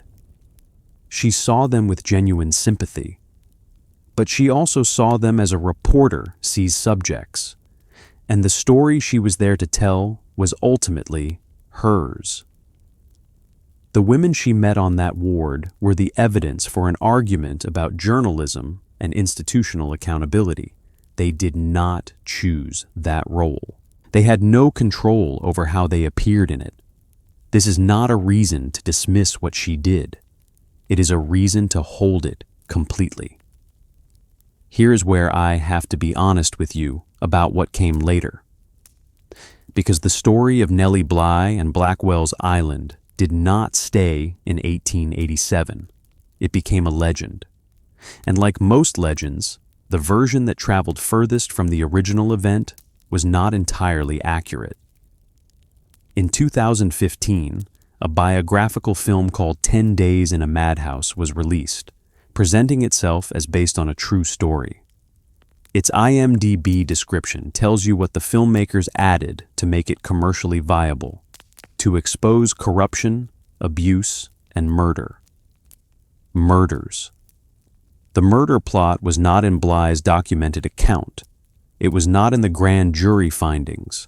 It was added because murder is a more reliable dramatic engine than the slow institutional violence of inadequate food and cold rooms. In 2019, the Lifetime Network aired Escaping the Madhouse, the Nellie Bly story, starring Christina Ricci, which restructured the narrative around amnesia and gradual recovery rather than the actual chronology of a deliberate undercover investigation. Bly knew exactly who she was and what she was doing on every single day of her time on the island. Her ability to reconstruct a precise, detailed account from memory upon release was a professional achievement, not a symptom she had to recover from. Both productions were based on a true story, which is technically accurate and substantively misleading. What troubles historians about these dramatizations is not that they are fictional. Everyone understands that dramatizations take liberties. What troubles them is the specific direction in which the liberties were taken. The actual story of Blackwell's Island is a story about systemic failure, legal mechanisms, and the structural vulnerability of women without institutional advocates. The fictional versions replace systemic analysis with individual villainy. They replace legal critique with horror. They replace the complicated, unresolved question of what happened to the women who stayed with the satisfying resolution of murders investigated and abusers punished. The real story has no such resolution. That is precisely why it matters. When Nellie Bly died on January 27, 1922, at St. Mark's Hospital in New York City, it was pneumonia that took her. She was 57 years old by any arithmetic calculation. Born 1864, died 1922. Though the New York Times obituary published that morning gave her age as 56, a discrepancy that remains noted in the biographical record to this day. The obituaries described her as courageous, as plucky, as a trailblazer. These were accurate words. They were also incomplete ones. What the obituaries did not dwell on was the gap between what she had exposed and what had been fixed. What they did not note was that the legal mechanism that had committed her to Blackwell's Island in 1887 was still, in 1922, broadly intact. That involuntary commitment of women and men to psychiatric institutions on the basis of brief medical testimony without robust procedural protections was still a feature of American life. The budget for institutional care of the mentally ill had increased since 1887, and was still inadequate. That the women no one came for were still, in institutions across the country, sitting in day rooms waiting for the sound of a key that was not coming. She had opened a door. That is not a small thing. She had opened it by putting her own body inside a building that was designed to hold people who had no power to leave it, and by emerging with a record precise enough to force a city government to pay attention. She had done that as a 23-year-old woman in 1887, and the doing of it changed what was possible for journalism and for the people who read journalism. But the door she opened was not a door to a fixed system. It was a door to a conversation. And conversations, unlike court orders, unlike structural reform, unlike the legal protections that took decades more to arrive, can be closed. The women on Blackwell's Island taught Nellie Bly something she could not have learned any other way. That the distance between the city you live in and the institution that holds the people the city has decided it cannot manage is shorter than anyone wants to believe. A ferry ride, a signature, a doctor who did not have enough time. She gave that knowledge to the world. What the world did with it is a longer story, and that story is still being written. Here is something that almost no one tells you about Nellie Bly. 20 years after she walked out of Blackwell's Island with 10 days of evidence stored inside her head, 20 years after the grand jury, the budget debates, the book, the fame, she found herself in a courtroom again. Not as a reporter this time, not as a witness, as a defendant.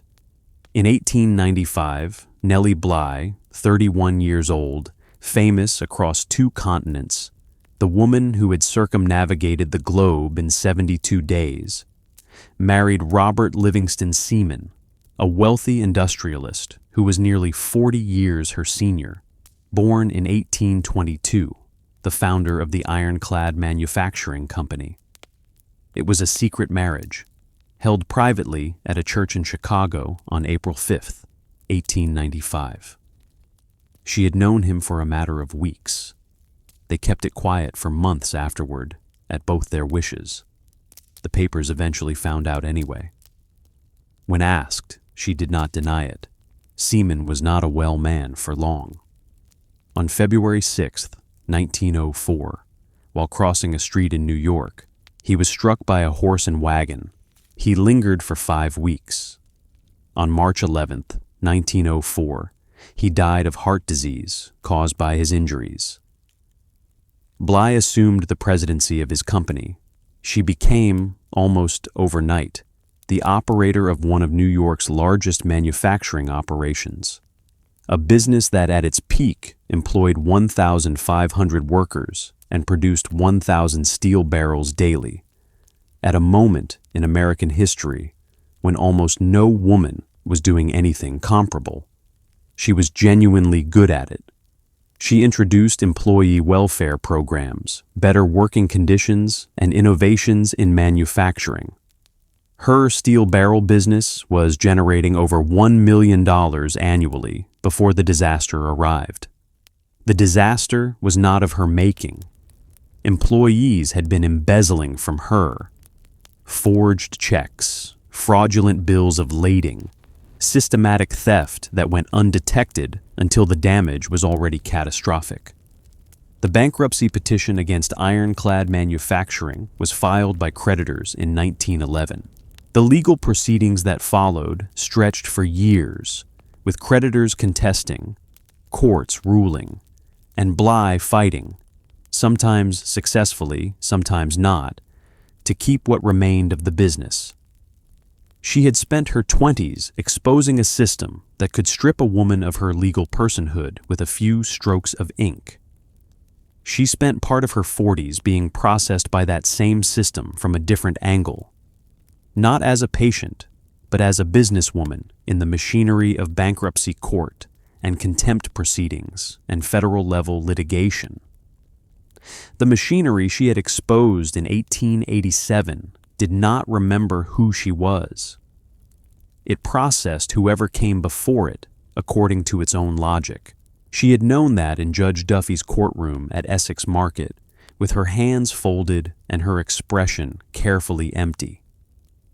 She knew it again in Brooklyn Federal Court in 1911, sitting in a different kind of chair with a different kind of paperwork.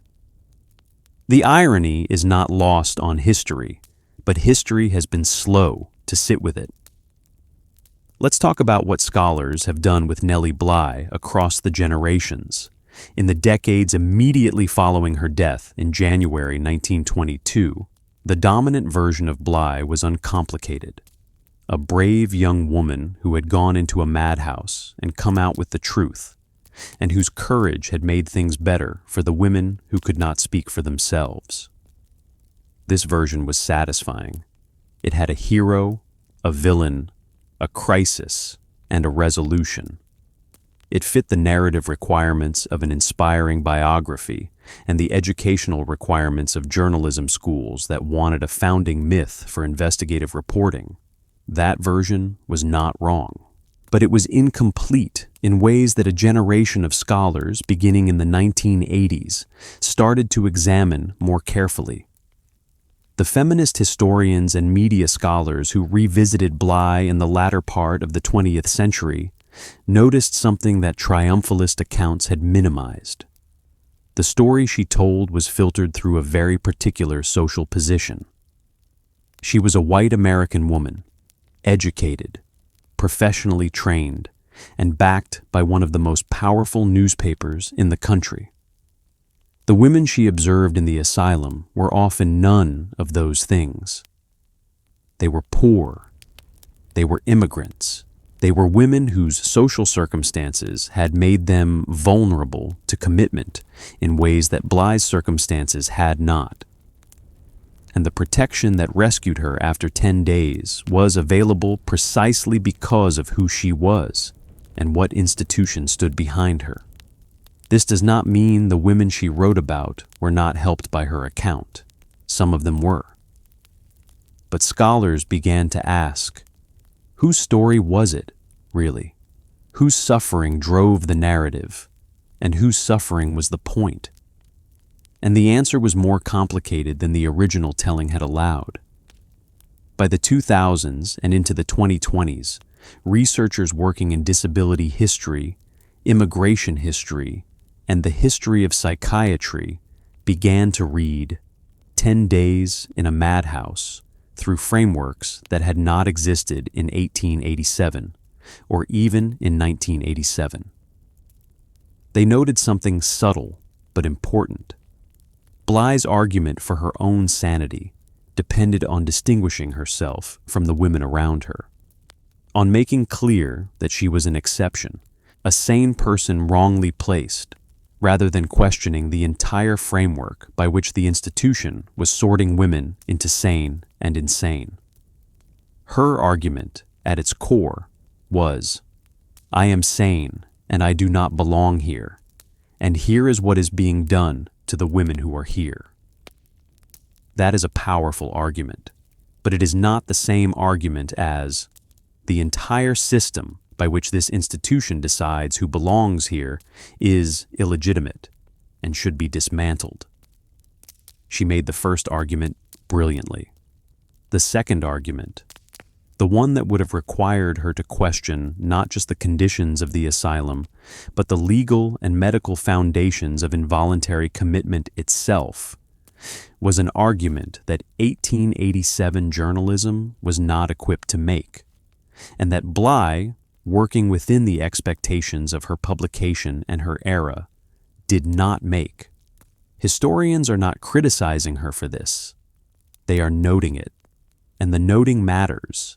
There is one thing Bly did in 1893 that almost never appears in the popular version of her story, and it deserves to. 6 years after Blackwell's Island, she used her fame to gain access to Lizzie Halliday, an alleged serial killer confined in a psychiatric institution, and conducted one of the most unusual interviews in American journalism.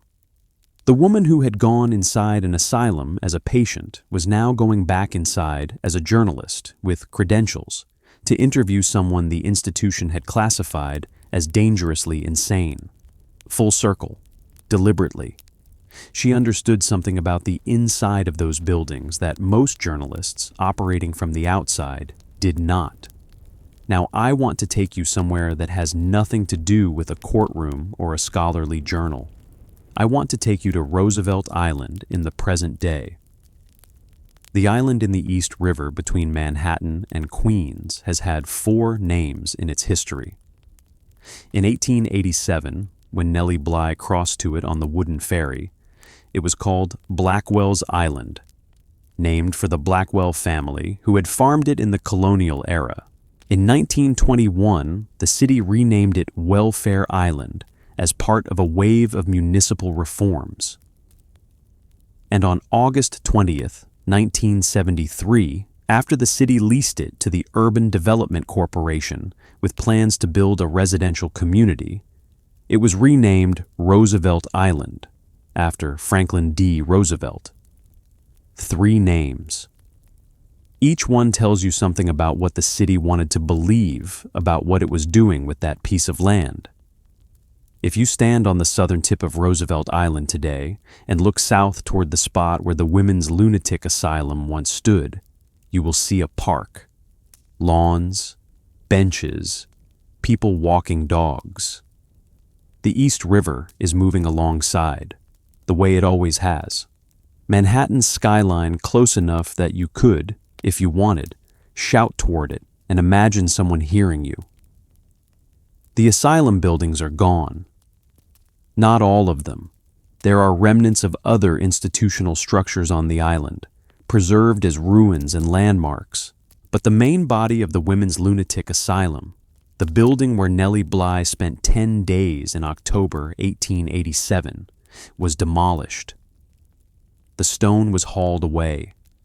The wards, the day room, the intake area, the bath facilities, the dining hall, all of it is gone, replaced by the ordinary pleasant infrastructure of a residential island that people now choose to live on because it is quiet and green and connected to Manhattan by tramway. There is something almost too neat about that transformation. An island that was once the city's mechanism for removing inconvenient people has become a place that inconvenient to commute people specifically seek out for its peacefulness. The geography is the same. The East River is the same. The view of Manhattan from the Western Shore is the same view that the women in Ward 6 and Ward 7 could not have seen, because they were not allowed near the windows facing the city. The buildings are gone. But the question the buildings housed has not gone with them, because the question was never really about the buildings. Here's the cliffhanger that history has left us. The generation of women reporters who came after Bly adopted her method, going inside institutions, factories, and conditions that conventional reporting addressed only from the outside, and producing first-person accounts from within. They came to be known, not always kindly, as stunt girls. Nellie Bly was their prototype, the first, the most famous, and the one whose Blackwell's Island account made the method nationally legible as a form. Some of them went into factories and exposed inhumane labor conditions. Some faked fainting spells in the streets to expose the need for public ambulances. Some rode elephants, traveled alone through countries where women were not supposed to travel alone, and interviewed suspected murderers. They were writing for newspapers primarily interested in circulation, and the journalism establishment, dominated by men, applied the stunt label to their work as a way of acknowledging that something remarkable was being done while simultaneously suggesting it was not quite the same as real journalism. What that condescension obscured was that the journalism worked. By the late 1890s, the stunt girl wave had largely crested. But what those women had built did not disappear with them. They had demonstrated, through Bly's Blackwell's Island account and through dozens of other investigations that followed it, that placing a specific human body in a specific institutional space and writing down, in precise language, what happened to it was, under the right circumstances, more powerful than any editorial opinion written from a safe distance. That method lives today. It lives in every piece of investigative journalism that requires a reporter to give up the safety of the observer's position and become, however briefly and however carefully, part of the story they are telling. But the deepest cliffhanger is not about journalism. It is about the law. After the ironclad bankruptcy, after the legal proceedings had exhausted her financially, Nellie Bly returned to the one thing she had always known how to do. She went back to journalism. And when World War I broke out, she went to Europe. She became one of the first American female correspondents to report from the Eastern Front, filing dispatches from Austria, witnessing what war did to ordinary people, writing about it with the same precision she had applied to the day room on Blackwell's Island. She was in her 50s. She did not stop. She came home to New York after the war. She wrote a column. She advocated for abandoned children and unwed mothers, not as a celebrity cause, but as a continuation of the same argument she had been making since 1887, that the people a city decides it cannot manage deserve more than the management they receive. She died on January 27th, 1922, at St. Mark's Hospital in New York City of pneumonia. She was 57 years old, though the New York Times obituary gave her age as 56, a discrepancy that remains noted in the biographical record to this day. She was buried at Woodlawn Cemetery in the Bronx. The obituaries called her courageous. They called her plucky. They called her a trailblazer. These were accurate words. They were also incomplete ones. What the obituaries did not note was that the legal mechanism that had committed her to Blackwell's Island in 1887 was still, in 1922, broadly intact. Involuntary commitment of women and men to psychiatric institutions on the basis of brief medical testimony without robust procedural protections was still a feature of American life. The budget for institutional care of the mentally ill had increased since 1887 and was still inadequate. The women no one came for were still in institutions across the country, sitting in day rooms waiting for the sound of a key that was not coming.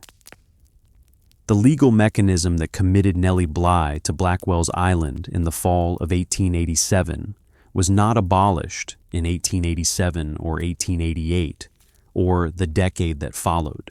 It evolved. The 20th century brought significant changes. Due process protections were strengthened, review mechanisms were created, and patient rights were expanded. These were real changes. They should not be minimized. But the core question, who gets to decide that another person lacks the capacity to manage their own circumstances and should be confined for their own good, was not resolved by any of those changes. It was regulated. It was proceduralized. The paperwork got more complicated and the review periods got shorter and the legal standards got more specific.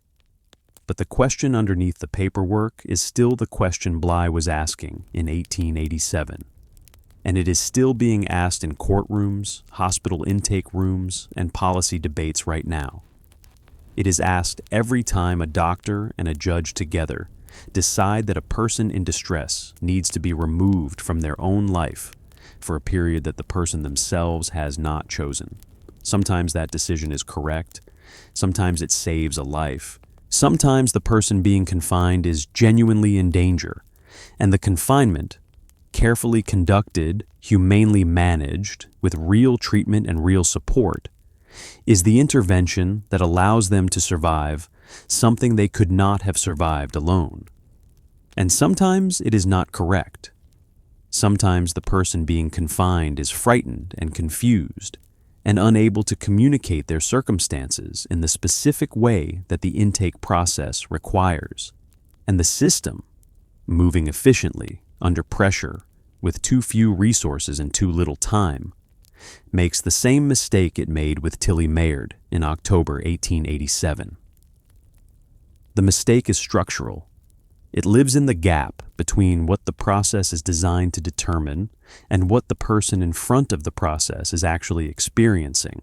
And because the process is operated by human beings working within institutional constraints, and because the person being processed is often at their most vulnerable and least able to advocate for themselves, the gap does not close automatically. It requires vigilance from outside the process, advocacy, oversight, journalism, legal challenge, to stay narrow. She understood that vigilance is not a one-time act. She understood it in a way that she could only have understood it by being inside. I want to tell you now about the specific thing that Bly's story does that no other story in American journalism does in quite the same way. It makes the inside of an institution legible. Not metaphorically legible. Not, we now know that institutions can be cruel, which is a thing everyone knows in the abstract. Legible in the specific sense. You know the name of the attendant who ran the cold bath. You know the smell of the food. You know the texture of the thin cotton gown in October. You know the quality of the sound of women in distress at night, filtered through plaster walls that do not muffle what they carry. You know these things because a 23-year-old woman with 2 years of newspaper experience and a profound instinct for what language can do decided that she was going to remember everything. Don't write it down. Do not record it. Remember it. Hold it inside her body the way the asylum held its patients, enclosed, preserved, protected from the outside, until the moment when she walked back through the door and let it out. That act of memory, disciplined, intentional, operating under pressure that would have dissolved a less prepared person, is, in the long view, as remarkable as any other aspect of what she did. The courage it took to enter the building was visible. The discipline it took to leave with the whole story intact was invisible. It happened inside her head, in the day room, in the dining hall, in the sleepless nights. Nobody saw it happening. Nobody could have seen it. And because it happened invisibly, it tends to get compressed in popular accounts into a single sentence. She memorized everything. As if memorization is a simple act, a technical feature of an otherwise dramatic story, rather than a sustained act of professional will that she performed every single day for 10 days under conditions specifically designed to make self-assertion feel impossible. She asserted it anyway, quietly, invisibly. One more thing, she knew that the institution, looking at her, could not see. Here is what I want you to carry out of this story. Not the drama of the cold bath or the horror of the rotten food. Those things are part of it, but they are not the part that lasts. Not the triumph of the publication or the grand jury. Those things happened, and they mattered, but they are not the part that is still working in the world. The part that lasts is the demonstration. What Nellie Bly demonstrated in October 1887 was something that every person who has ever sat in a waiting room of an institution they did not choose to enter already knows on some level that the institution does not see you. It sees a category. It sees a case. It sees whatever its intake process was designed to see, and it processes you according to rules that were written without you specifically in mind. And your ability to survive that processing without being permanently redefined by it depends, more than any of us are comfortable admitting, on what resources you brought to the door.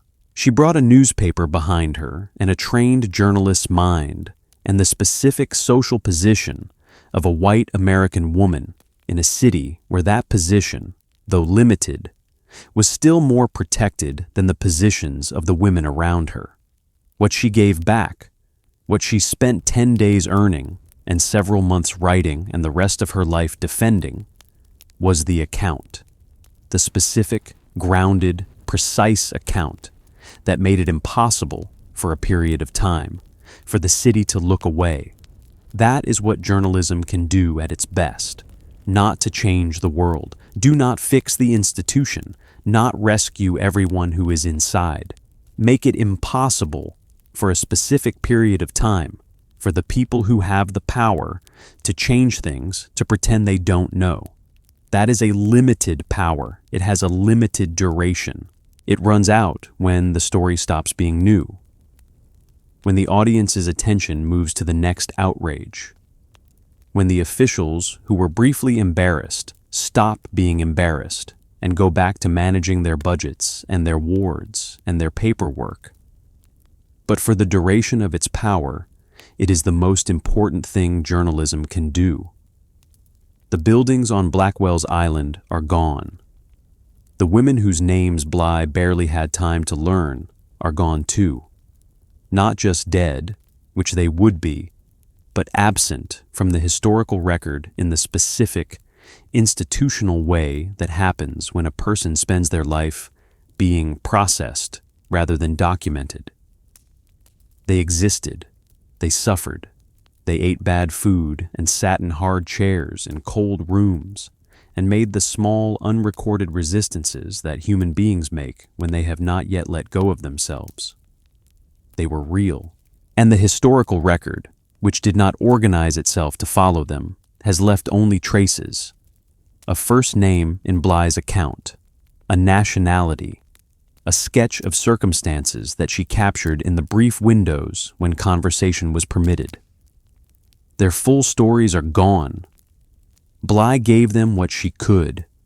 It was not enough. It was more than nothing. It was, given the tools available to her in the city she was living in the year it was, the most that one person with a newspaper behind her could do. That is the final cliffhanger. Not a plot twist. Not a revelation. A question that has no clean answer, and that Bly herself would have known has no clean answer. Was it enough?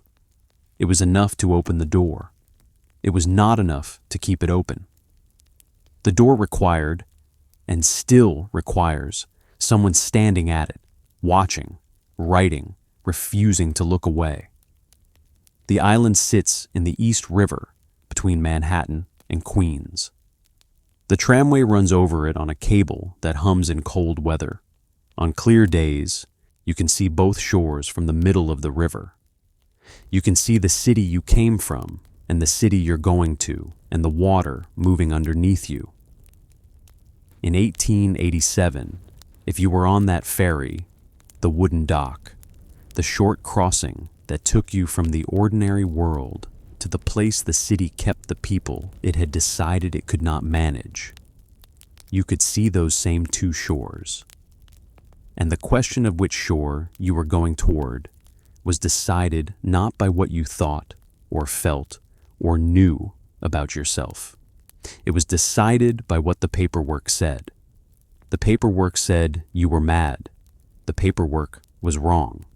And one woman knew it was wrong and sat in a day room for 10 days with the proof stored in her head and waited for the ferry to come back. It came back on day 10 for the women who had no one coming, no lawyer, no newsroom, no one with the standing to sign the papers in the right direction. The ferry never came.